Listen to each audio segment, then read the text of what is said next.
Pomfret करी बनवण्यासाठी मी इथे pomfret म्हणजेच पापलेटचे 6 पीसेस घेतलेले आहेत। सर्वप्रथम त्यांना मॅरिनेट करून घेऊया। पॉम्फ्रेट नीट करून स्वच्छ धुवून घेतलेले आहे। पापलेटचे पीसेस मॅरिनेट करण्यासाठी 1 चमचा लाल तिखट घ्यायचे आहे। इथे काश्मीरी लाल तिखट घेतले आणि पाव चमचा हळद। मीठ आधीच लावून घेतल्यामुळे पुन्हा मीठ लावण्याची आवश्यकता नाही। आता हातानेच पीसेसना व्यवस्थित लाल तिखट व हळद लावून घ्या। अशा पद्धतीने फिश मॅरिनेट करून घ्यायचे आहेत आणि अर्ध्या तासासाठी मॅरिनेट होण्यासाठी झाकून ठेवून द्यायचे आहेत।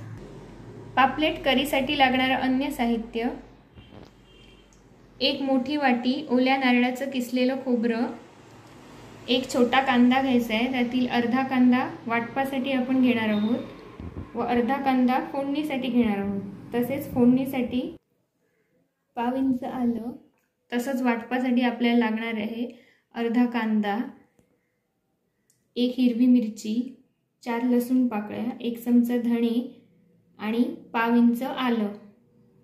लाल मिरच्या म्हणजे सुक्या मिरच्या पाण्यात भिजवून घेतलेल्या आहेत। ह्या मिरच्या अर्धा तास पाण्यात भिजवून ठेवायच्या आहेत। असे केल्याने करीला छान रंग येतो व त्याची चव देखील वाढते। इथे 3 मिरच्या मी घेतलेल्या आहेत, त्यातील 2 काश्मीरी मिरच्या आहेत व 1 बेडगी मिरची घेतलेली आहे।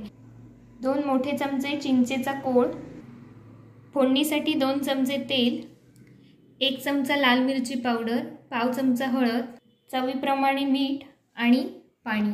सर्वप्रथम वाटप करून घेणार आहोत। करीसाठी लागणारं वाटप बनवण्यासाठी सर्वप्रथम मिक्सरच्या भांड्यात ओल्या नारळाचं खोबरं घ्यायचं आहे।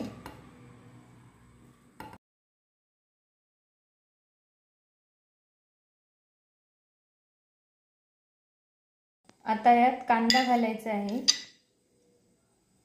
वाटपासाठी ठेवलेला अर्धा कांदा यात घालायचा आहे। त्यानंतर हिरवी मिरची, धणे, लसूण पाकळ्या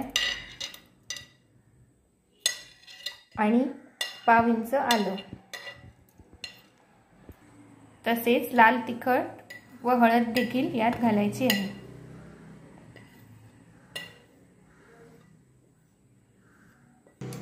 आता यात भिजवलेल्या सुक्या मिरच्या पण घालायच्या आहेत आणि चिंच।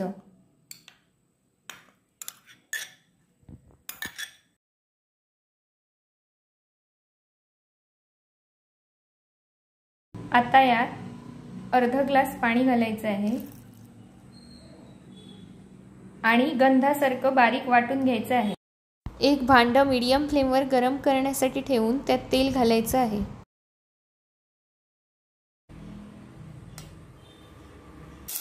तेल गरम झालं की यात बारीक चिरलेला कांदा आणि बारीक चिरलेलं आलं घालायचं आहे आणि लो फ्लेमवर 2 मिनिटं परतून घ्यायचं आहे। अशा पद्धतीने कांदा थोडा मऊ होई तोपर्यंत परतून घ्यायचा आहे। आलं व कांदा तेलात परतल्यामुळे छान वास येतो।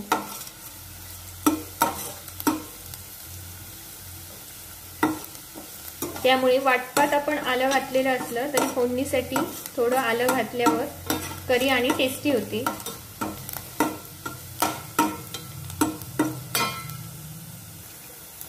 कांदा व आलं छान परतून घेतलेले आहे।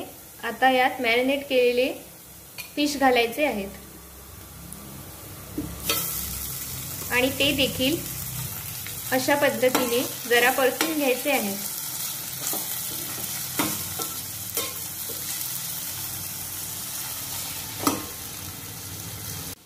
वाटप गंध वाटून तयार आहे। आता यात वाटप घालायचे आहे।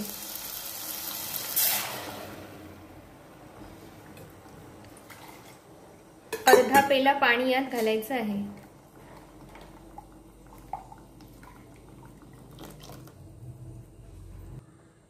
आमटी पातळ हवी असल्यास 1 पेला पाणी घाला। आता यात चवीप्रमाणे मीठ घालायचं आहे।